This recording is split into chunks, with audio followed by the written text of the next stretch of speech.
দেখে নেব অ্যাঞ্জেল কি জানাতে চাইছেন। তোমরা যে সম্পর্কে আছো সেই সম্পর্কের ক্ষেত্রে তোমাদের কি লেট গো করা উচিত নাকি তোমাদের মুভ অন করা উচিত? হ্যাঁ, তো অ্যাঞ্জেল কি বলতে চাইছে এটাই দেখে নেব।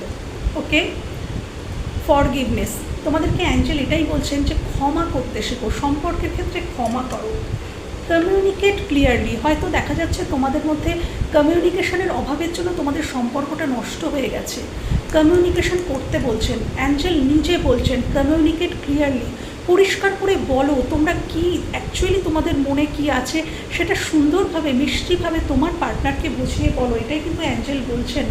এবং ইমপ্রুভিং হেলথ, হ্যাঁ, তো এই সম্পর্কের ক্ষেত্রে ইমপ্রুভ আনবে কমিউনিকেশন। হ্যাঁ, তো অ্যাঞ্জেল নিজেই বলছেন কমিউনিকেট করতে, চুজ আ নিউ ডাইরেকশন, অর্থাৎ নতুনভাবে ভাবো এই সম্পর্কটা